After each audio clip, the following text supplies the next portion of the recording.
Sayang Egy cedera jadi 29 yang berangkat.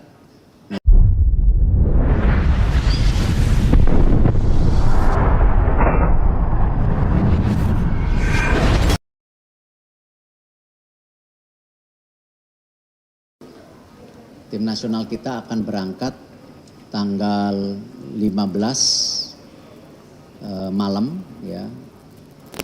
Ke dini hari sih tanggal 16 untuk mulai melakukan training center di UAE. Di sana rencana tanggal 20 akan melawan tim dari China. Lalu tanggal 26 melawan tim UAE. Lalu berangkat lagi untuk mempersiapkan untuk Asia Cup. Ya kita memang datang lebih awal ya. Kita rencana tanggal 29 Maret itu lawan Australia ya. Ini U17. Sebelum nanti di kejuaraan Asia Cup itu kita satu pool bersama Korea, Yaman, dan Afghanistan. Nah, memang targetnya sama, kalau bisa kita menembus Piala Dunia. 8 tim yang ranking terbaik akan lolos ke pertandingan kejuaraan dunia U17. Untuk tim senior sendiri, insya Allah akan mulai berangkat sebagian dari timnya, officialnya yang kemarin sudah mendarat. Insya Allah juga nanti malam saya ada rencana makan malam dengan mereka untuk mereview segala persiapan. Sebagian akan berangkat besok, tapi tim inti akan berangkat tanggal 16 malam nanti. Dan alhamdulillah approval dari AFC dan FIFA untuk pindah federasi, untuk Joy, Emil dan Din sudah tuntas kemarin. Jadi mereka masuk ke slot 30 pemain. Sayang Egy cedera jadi 29 yang berangkat. Nah nanti akan dipilih lagi itu 23 pemain. Kita tahu banyak pemain-pemain juga yang dari Eropa atau dari Amerika itu masih melakukan pertandingan tanggal 15 dan 16. Jadi kebanyakan daripada pemain kita yang bermain di luar negeri ini baru mendarat di Australia itu tanggal 17-an. Ya 18 mungkin ada yang baru mendarat juga, 19 latihan, 20 tanding. Tanggal 21 mereka kembali, mereka konsolidasi untuk mempersiapkan pertandingan melawan Bahrain. Itu yang saya bisa sampaikan untuk sepak bola. Kalau mau ada tanya jawab silakan.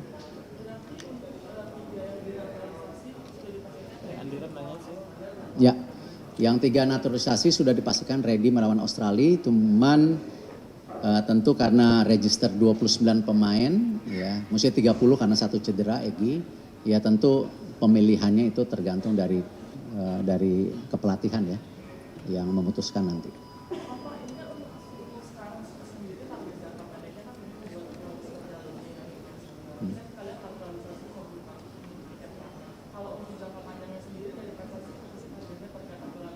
Ya, sepak bola adalah olahraga global, bahwa karena penduduk Indonesia juga ada di mana-mana, ya, ada di Qatar, ada di Belanda, ada di Australia, kan ini hampir 280 juta, belum dihitung di luar negeri. Pekerja migran kita yang di luar negeri aja 8 juta. Ya, kita tahu banyak negara sekarang mengadop bagaimana para pemain keturunan itu bisa memperkuat negaranya. Kita bisa lihat kemarin Perancis seperti itu, ya kan. Kita bisa lihat juga kalau kita lihat untuk Filipina juga seperti itu untuk membangun tim perempuannya, ya. Kita lihat Yamal juga mesti pilih antara Maroko dan Spanyol, itu pemain U17 yang saya rasa semua negara yang di dalamnya ada darahnya ingin pemain itu bergabung. Artinya sama, momentum yang seperti saya paparkan di DPR waktu itu bahwa kita mau ke Piala Dunia itu tahun 2030 lebih. Tetapi momentum 2026 ini kita punya, ya kita harus melakukan upaya maksimal dengan membentuk tim pelatihan yang mungkin teman-teman media lihat ini kelasnya world class. ya, technical advisor-nya world class, pemainnya pun kita harapkan ya yang terbaik yang Indonesia punya gitu, ya kan. Dan di sini kenapa kita harapkan kita berusaha bisa lolos ya di babak penyisihan saat ini.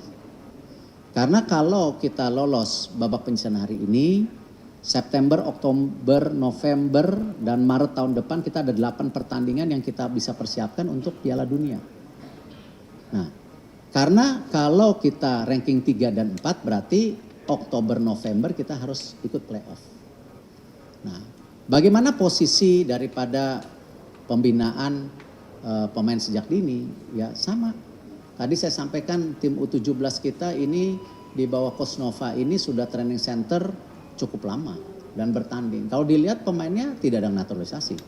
Tapi di situ ada pemain ya seperti Matthew Baker yang bapaknya orang Australia, ibunya orang Indonesia, ya itu memang bagian daripada globalisasi. Apakah kita tidak membina grassroots? Membina. Liga sendiri punya Elite Pro Academy. Ya, ada 17, 20. Kita juga bikin Pertiwi, ya, Suratin, semua kita lakukan. Jadi ya kembali ya kalau ditanya program naturalisasi seperti ini ya ini fleksibilitas saja. Ya kalau memang pemainnya ada ya silakan ya, tetapi bukan berarti ini menjadi sekedar quick win, tapi memang kebetulan ada gitu. Pak, kan PSSI udah umumin tim pelatih timnas nih Pak, fisik, fisioterapi, video analis. Banyak susah namanya. Dari luar semuanya Pak, kenapa nih Pak belum ada yang asal Indonesia? Apakah belum ada yang cocok sama Pak? Jadi memang sesuai dengan kesepakatan oleh Patrick dengan tim, dari 8 yang kemarin diinterview, mereka akan coba didik untuk menjadi bagian daripada tim. Karena ini kan tentu Coach Patrick harus mengkisin pemain, mikirkan juga para asisten, kan waktunya sangat bersamaan. Jadi kasih waktu untuk mereka mereview, beradaptasi, dan juga meningkatkan kualitas daripada asisten yang kita punya yang bagus-bagus, tapi perlu standar yang lebih tinggi. Jadi emang perlu waktu saja, bukan berarti kita tidak punya. Ya. Jadi yang dari Indonesia tetap direkrut ya Pak? Yes, yang pasti mungkin mungkin besok ada pengumuman, ada 1 yang akan bergabung dari Indonesia.